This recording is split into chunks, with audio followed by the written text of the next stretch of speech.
You see an 84-year-old Japanese Zen monk in Kyoto.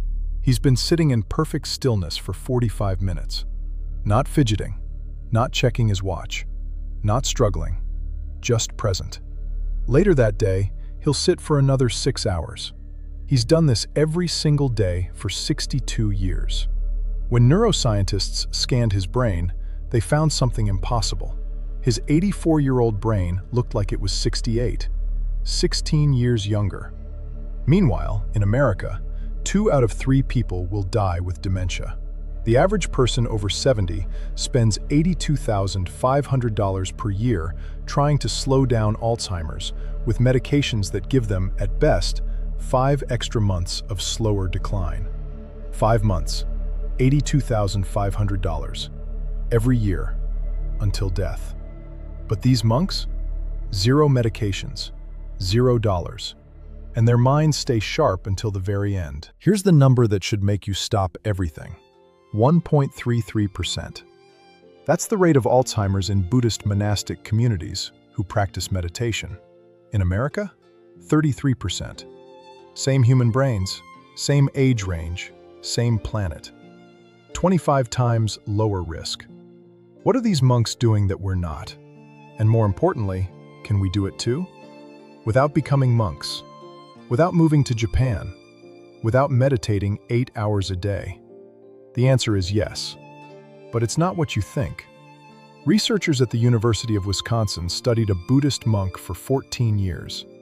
They scanned his brain 4 times between 2002 and 2016. They compared his brain to 105 regular adults aged 25 to 66. The results were remarkable. At 41 years old, his brain resembled that of an average 33-year-old. 8 years younger, measured by AI analyzing his gray matter. Meanwhile, in the West, 68% of people over 65 struggle with basic cognitive tasks. Memory lapses, confusion, the slow fade that families dread. The difference? A complete system, not a pill, not a supplement, a way of living that's been protecting brains for 800 years. Here's the path. In the next 15 minutes, you'll see 3 practices that build on what we've already covered about Zazen and mindful work. Kinhin, walking meditation, restores physical balance and transfers mental clarity to movement. Ceremonial tea builds neuroprotection through both ritual and chemistry. Mindful eating completes the system by optimizing your gut-brain connection. And around minute 8, I'll show you the one monk who memorized 267 sutras at age 84, and the simple daily practice that made it possible. By minute 11, you'll understand why spending 40 minutes preparing tea isn't frivolous. It's one of the most powerful brain training techniques ever discovered. And by minute 14, I'll reveal why $26,000 a year Alzheimer's medications might be fighting the wrong enemy entirely. Let's start with what happens when meditation meets movement. In our previous videos, we covered Zazen, the seated meditation at the heart of Zen practice, and Samu, the art of mindful work. If you haven't watched those, go back. They're foundation. What I'm about to show you builds on them. In every Zen monastery across Japan, from Kyoto's ancient Daitoku-ji to Fukui's mountainous Eiheiji, you'll see the same pattern. After 40 minutes of Zazen, monks stand, they form a line, and they walk. This is Kinhin, walking meditation. And it's not a break from practice. It's practice in a different form. Picture this, 20 monks, all ages from 30 to 90, walking in a perfect circle around the meditation hall. Their pace is so slow that each step takes 12 to 15 seconds. One breath, one step. Complete presence in motion. Your left hand forms a fist, thumb tucked inside. Your right hand covers it, both pressed against your sternum. Elbows slightly away from your body. Spine perfectly straight, just like in Zazen. Eyes forward, natural gaze. As you inhale, your weight shifts to your left foot. As you exhale, your right foot lifts slowly, moves forward half a step, heel touches the ground. Weight transfers gradually, deliberately. Then you pause. Next inhale, weight settles. Next exhale, the left foot moves. 4 to 5 steps per minute.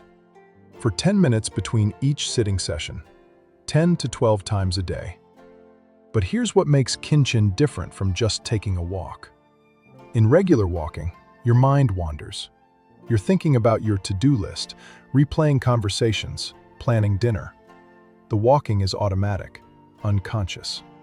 In Kinhin, the walking is the meditation. Every sensation, every weight shift, every moment of balance becomes the object of awareness.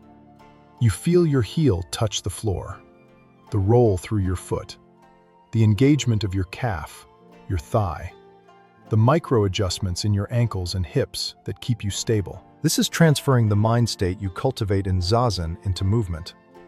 And this transfer is critical, because life isn't lived sitting still on a cushion. Life is movement. Walking to the car, climbing stairs, reaching for things, navigating crowds. The monks figured out 800 years ago, if your meditation only works when you're sitting perfectly still, it's not deep enough. Real practice moves with you. And here's where the brain science gets interesting. Balance. That simple act of standing on one foot, shifting weight, walking a straight line. Most people think of balance as a physical thing. Strong legs, good ankles, core strength. But balance is primarily neurological. It's your brain integrating information from 3 systems simultaneously. Your inner ear, which senses motion and orientation. Your eyes, which provide visual reference. And proprioception, the sensors in your muscles and joints that tell your brain where your body is in space. All 3 systems feed data to your cerebellum and brainstem. Your brain processes this flood of information in milliseconds and sends signals to hundreds of muscles to keep you upright. And this system degrades with age, fast.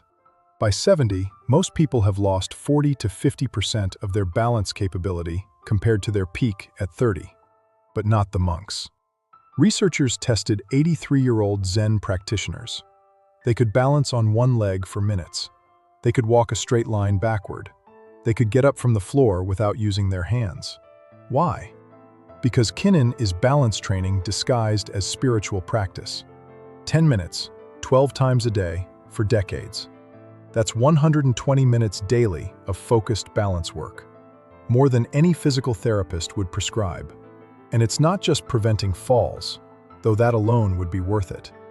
Hip fractures are the #1 cause of loss of independence in elderly people. It's building brain resilience. The cerebellum, which coordinates movement and balance, is also involved in cognitive functions, attention, language, working memory. When you train balance, you're training cognition. There's a test you can do right now. Stand up. Take your shoes off. Balance on one leg, eyes open. How long can you hold it before you have to put your foot down? If you're 60 to 69, you should hold 10 seconds. If you're 70 to 79, you should hold 7 seconds. If you're 80 plus, you should hold 4 seconds. Less than these times? You're at 3 times higher risk of falling in the next 3 years. The monks? They hold for minutes. Start simple. After your morning zazen, just 5 minutes of Kinhin. Walk slowly around your living room. Hands in position, spine straight, breath synchronized to steps. Feel every weight shift. Notice every micro-balance adjustment. In 30 days, your balance will improve 50%.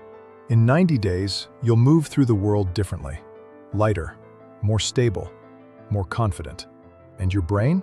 It's building new connections in your cerebellum, strengthening the exact networks that keep you independent at 80, 85, 90. But Kinhin is just one piece. Let me show you the practice that seems frivolous until you understand what it's actually doing to your neurons. There's one element of Zen practice that, to Western eyes, looks like a complete waste of time. Monks spend 40 minutes preparing a single bowl of tea. 40 minutes. For tea, elaborate ritual, specific movements, everything precise, deliberate, ceremonial. Meanwhile, we're over here speed brewing coffee in 30 seconds while checking our phones. But neuroscientists discovered something shocking when they measured brain activity during this seeming waste of time. And it might be more powerful than any Alzheimer's drug on the market. This is Zen Ichimi. Tea and Zen, one taste. The Japanese tea ceremony adapted for monastic life. Every morning after zazen, monks prepare matcha. Not the sugary Starbucks version, real ceremonial-grade matcha. Stone-ground green tea leaves, whisked with hot water into a thick, vibrant green foam. The process is meditation in motion. You heat the water to exactly 80 degrees Celsius, not boiling. You clean the bowl with a silk cloth, examining every movement of your hands. You measure exactly 2 grams of matcha powder with a bamboo scoop, placing it in the bowl with complete attention. You pour the water. Not too fast, not carelessly. A smooth, controlled pour. Then you pick up the bamboo whisk, 80 fine prongs, and you begin. Your wrist moves in rapid M or W patterns. Not violent, not lazy. Vigorous, but controlled. For 20 to 30 seconds, your entire awareness narrows to the sound of the whisk, the feeling in your wrist, the foam forming on the surface. Your goal? Fine, uniform foam with no large bubbles. The visual feedback is instant. You can see if your technique is right. When it's ready, you rotate the bowl so the front faces your guest, or yourself if drinking alone.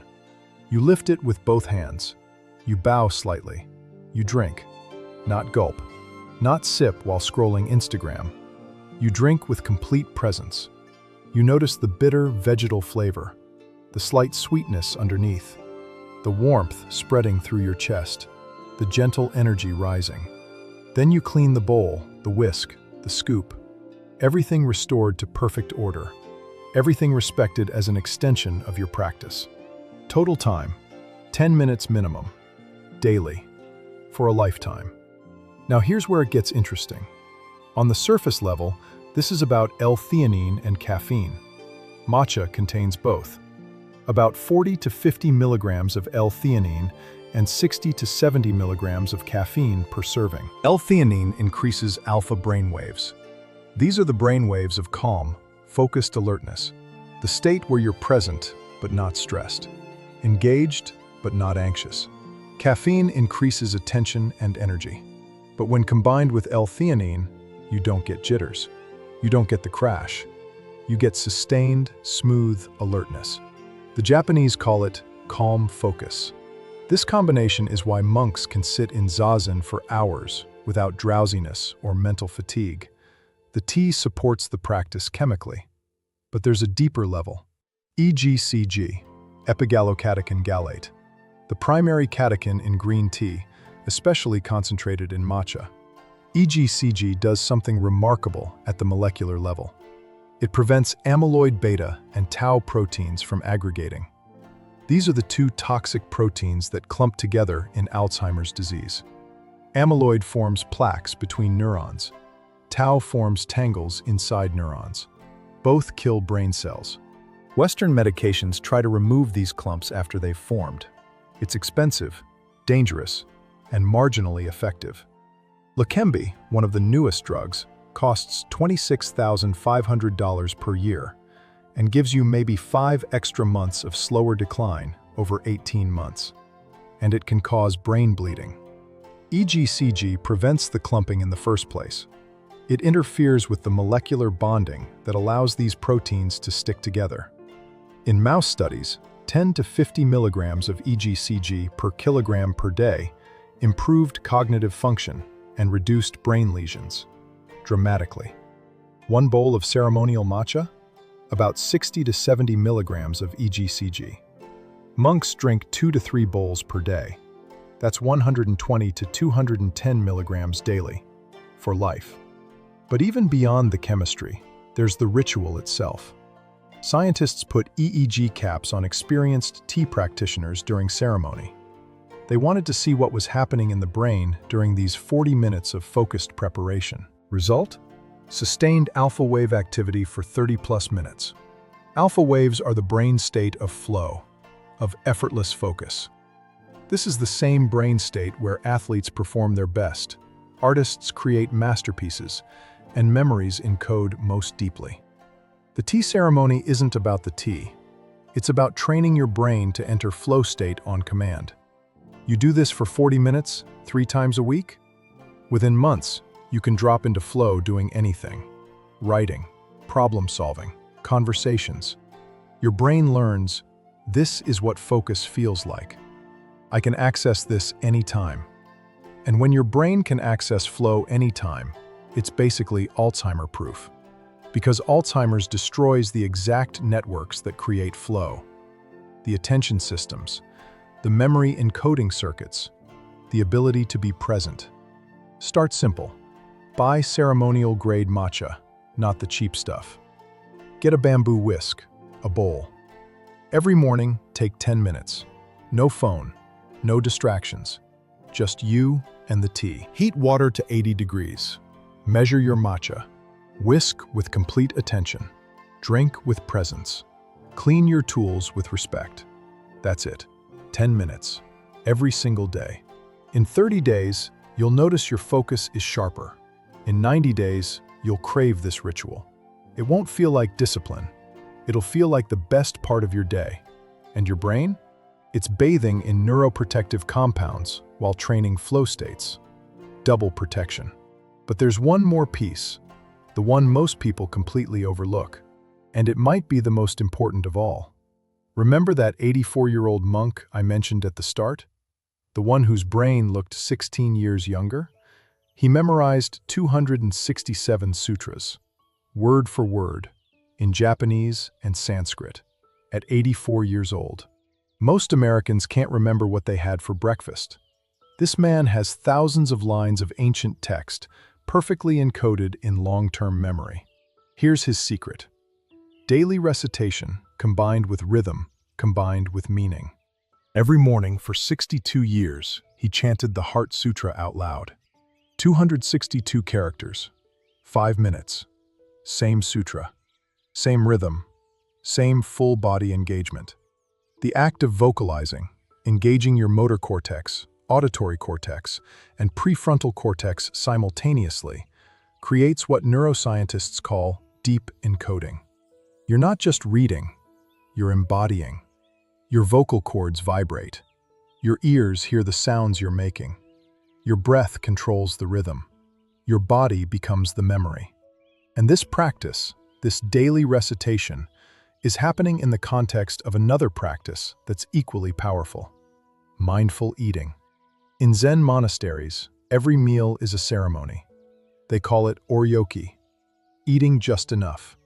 Not too much, not too little. Exactly what the body needs. Picture this: 20 monks sitting in the meditation hall. In front of each monk is a set of nested bowls wrapped in a cloth. A bell rings. In perfect silence, everyone unwraps their bowls, sets them out in precise order. Largest for rice, medium for soup, small for vegetables, tiny for pickles. Servers come around with large pots. Each monk lifts their bowl with both hands. This gesture means, I want some. When the bowl is lowered to the lap, it means, that's enough. Each person serves themselves exactly the portion they'll eat. No waste, no excess. Before eating, everyone recites together 5 reflections. We reflect on the work that brought this food. We evaluate whether we deserve this food. We avoid greed and eat to sustain life. We take this food as medicine to nourish the body. We accept this food to realize enlightenment. Then they eat. In total silence, every bite is conscious. Chopsticks used with precision. Each mouthful chewed completely, around 30 times. Not watching TV, not scrolling phones, not reading, just eating. They alternate between bowls. Rice, then soup, then vegetables, then pickle. Not emptying one bowl first. Balanced intake. Varied flavors and textures keeping the senses engaged. Eyes focused on their own food, not looking around. Pace synchronized with the group. No one rushing, no one lagging. When finished, a small portion of hot water is poured into the main bowl. They use a bamboo scraper to clean every grain of rice from all the bowls. Then they drink this cleaning water. Nothing wasted. Complete consumption. Finally, bowls are dried with a cloth, nested back together, wrapped in the original cloth, tied with the original knot. The meal is complete. Gasho. Hands together in gratitude. Total time, 30 to 45 minutes. 3 times a day. For a lifetime. Now what's happening here goes far beyond nutrition. Yes, the food matters. Shojin Ryori, Zen Buddhist cuisine, is entirely plant-based. Grains, legumes, vegetables, fermented foods, seaweed. High in fiber, antioxidants, phytonutrients. Low in saturated fat, cholesterol, processed sugars. This diet reduces inflammation. Chronic inflammation is a major driver of Alzheimer's. The standard American diet, heavy in red meat, dairy, refined carbs, creates constant low-grade inflammation. Over decades, this inflammation damages the blood-brain barrier, impairs waste clearance from the brain, and accelerates neurodegeneration. The Zen diet does the opposite. Miso soup, fermented soybeans, provides probiotics. Pickled vegetables, more probiotics. These support a healthy gut microbiome. And your gut microbiome directly influences your brain through the gut-brain axis. A healthy gut produces neurotransmitters, reduces systemic inflammation, and even influences the production of brain-derived neurotrophic factor, BDNF, which supports neuron growth. But beyond the food itself is how they eat. Mindful eating has measurable effects on digestion and satiety. When you eat slowly, chewing thoroughly, your body has time to release the hormones that signal fullness. Leptin, peptide YY, cholecystokinin. These hormones take 15 to 20 minutes to kick in. Most people eat so fast, they override these signals. They consume 20 to 30% more food than their body needs before they feel full. Chronic overeating leads to insulin resistance, metabolic syndrome, obesity, all of which increase Alzheimer's risk. Monks eat slowly. They stop when satisfied, not stuffed. They maintain healthy weight without counting calories or restricting portions. The mindfulness does the work. There's also this. When you eat with complete attention, you absorb nutrients better. Stress and distraction activate your sympathetic nervous system, fight or flight. This diverts blood away from your digestive organs. Your stomach produces less acid. Your intestines absorb less efficiently. Mindful eating activates your parasympathetic nervous system, rest and digest. Blood flows to your gut. Enzymes activate. Absorption optimizes. You get more nutrition from the same food. And there's a cognitive component. Mindful eating is attention training. For 30 minutes, 3 times a day, you're practicing sustained focus on present-moment sensory experience. Taste, texture, temperature, aroma. The feeling of fullness developing gradually. This is the same attentional muscle you strengthen in Zazen and Kinhin. But now you're applying it to an activity everyone does every day. Eating. You're transforming a mundane necessity into brain training. You can start this tonight. Pick one meal. Lunch, maybe. Eat it without any distractions. No phone, no TV, no book, no conversation. Just you and the food. Chew each bite 20 times minimum. Notice when your mind wanders to planning or worrying. Gently return your attention to the taste in your mouth. Eat until you're 80% full, not stuffed. The Japanese have a concept, hara hachi bu. Eat until you're 80% full. This alone can extend lifespan and reduce disease risk dramatically. In 30 days of one mindful meal per day, you'll notice you eat less. You enjoy food more. Your digestion improves. You feel lighter, more energized. In 90 days, this will become natural. And your brain is getting triple benefits.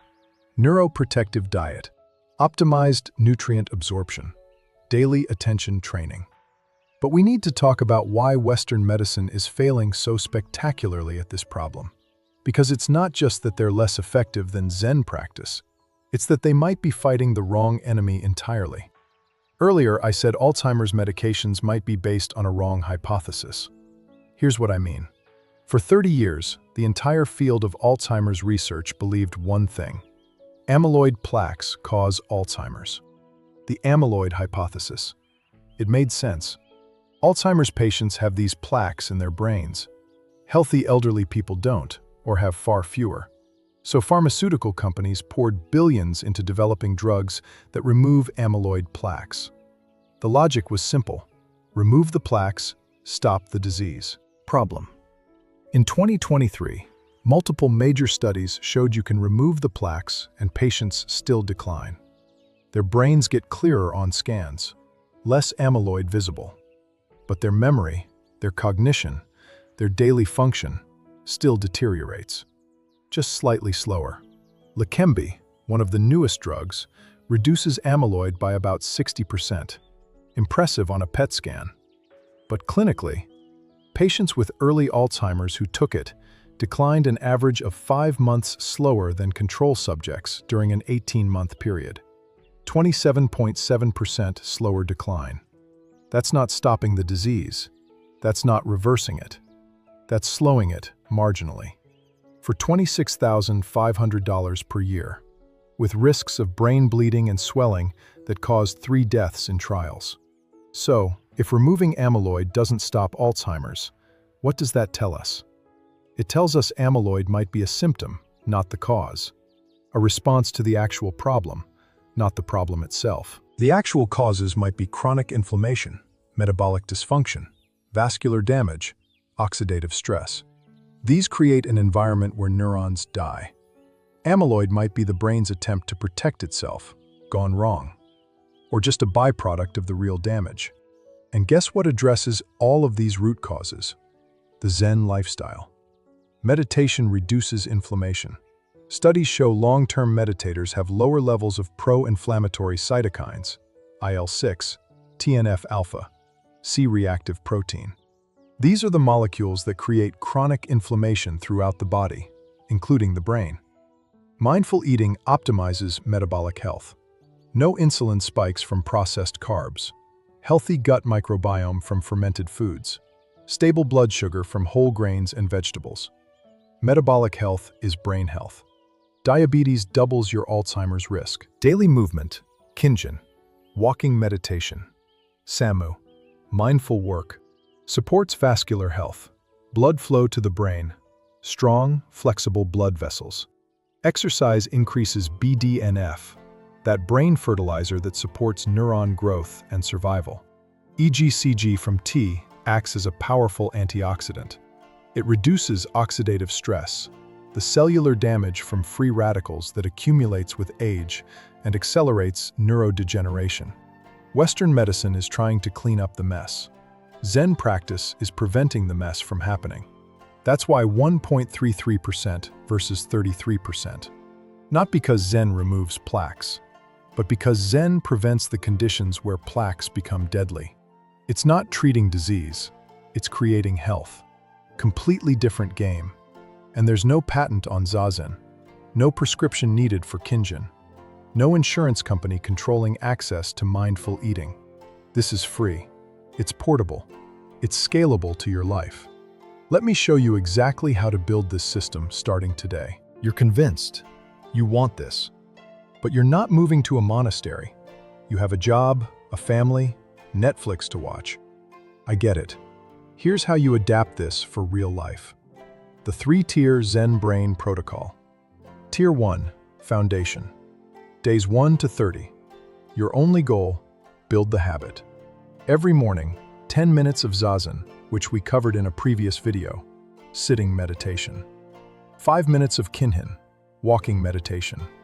Slow, conscious steps, hands in position, breath synchronized. And drink tea consciously. 5 minutes. No phone, just tea. Total, 20 minutes. That's it. Do not add more. Do not skip days. 20 minutes, non-negotiable. After 30 days, you'll notice you sleep better. You're less reactive to stress. You have moments of genuine calm. This is your foundation. Tier 2, Enhancement. Days 31 to 90. Now you add. Increase Zazen to 20 minutes, twice per day, morning and evening. 1 meal per day, mindful eating. Lunch. Eat in silence, chew slowly, no distractions. Learn to prepare matcha properly. Ceremonial grade, 10-minute ritual. And Samu, we covered this. 30 minutes of work as practice. Cook dinner mindfully. Clean house as meditation.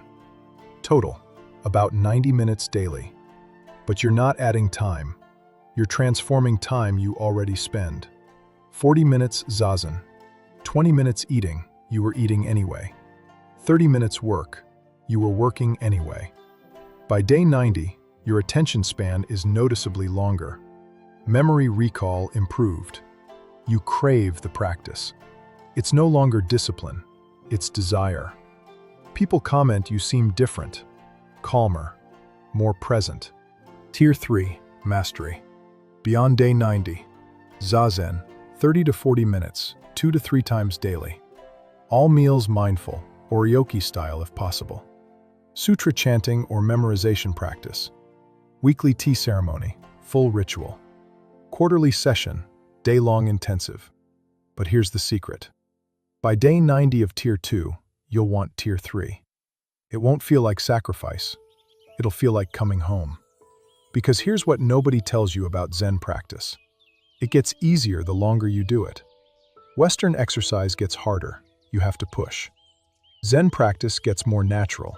It becomes who you are. At 70, 80, 90 years old, these monks aren't still meditating like it's a burden. They're meditating because not meditating would feel strange. Zazen is not something you do. It's something you become. And that's how you protect your brain. Not by fighting decline, but by building strength that makes decline impossible. Let's recap the complete system. Zazen, the meditation we covered before, changes your brain structure. More gray matter in the hippocampus and prefrontal cortex, the exact regions that Alzheimer's attacks first. Kinhin transfers that meditative awareness into movement, builds balance, strengthens the cerebellum, prevents falls, and maintains independence. Matcha, ceremonial tea, delivers EGCG that prevents toxic proteins from clumping, trains flow states, provides calm, focused energy. Mindful eating optimizes your gut-brain axis, reduces inflammation, improves nutrient absorption, trains sustained attention 3 times a day. Together, these practices create a fortress, multiple layers of protection, multiple mechanisms of benefit, all reinforcing each other. The timeline. First week, you'll sleep better. Less mental chatter at night. Deeper rest. First month, attention improves.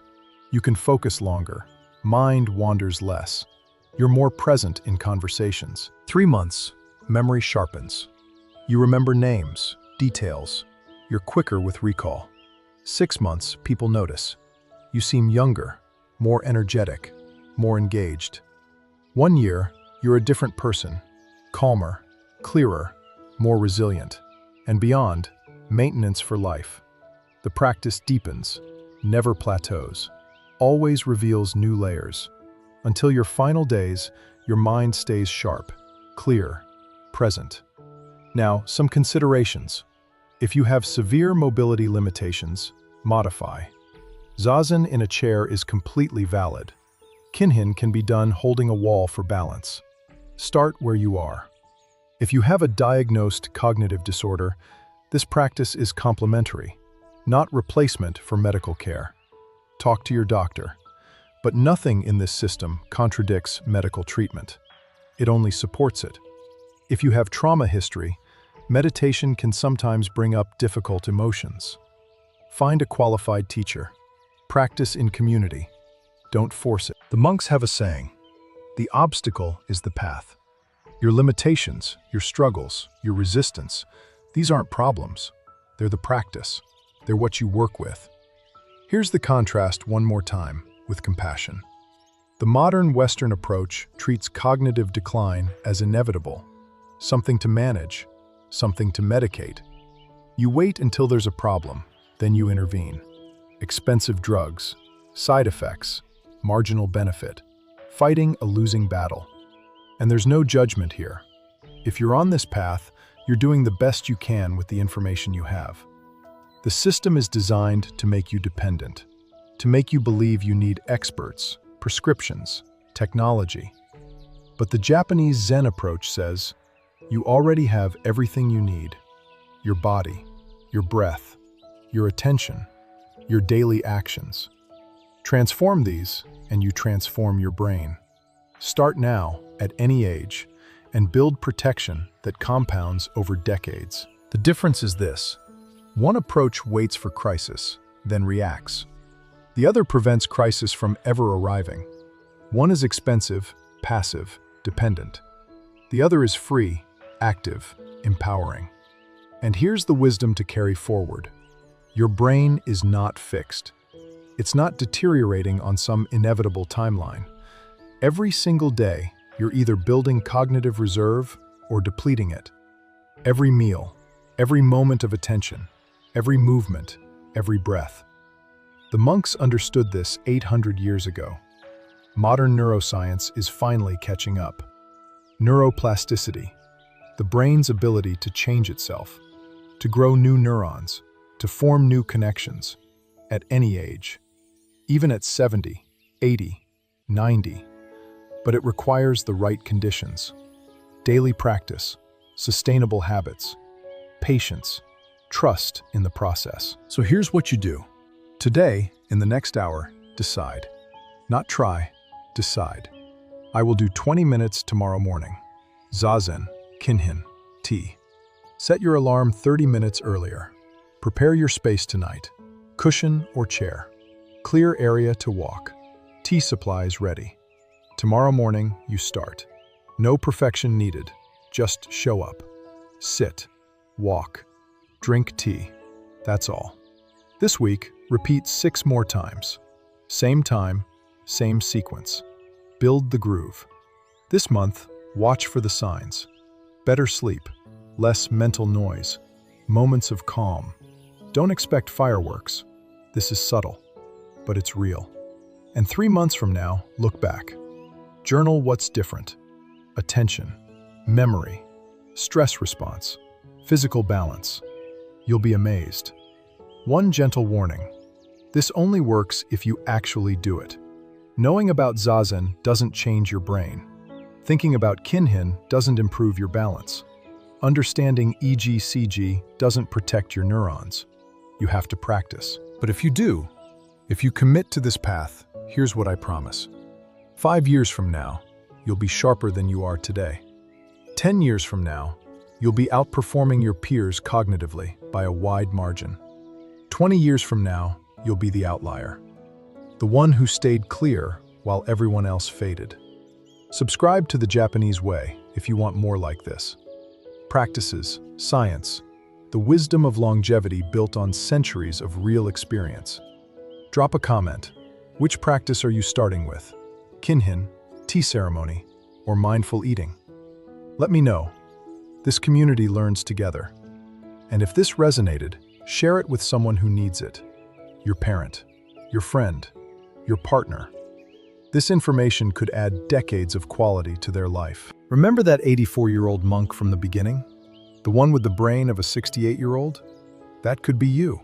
40 years from now, when everyone your age is struggling, you'll still be here, present, clear, engaged, living fully until your final breath. Not because you got lucky, not because of genetics, because you made a choice. Today, to practice, to build, to protect what matters most. Your mind is the most precious thing you have.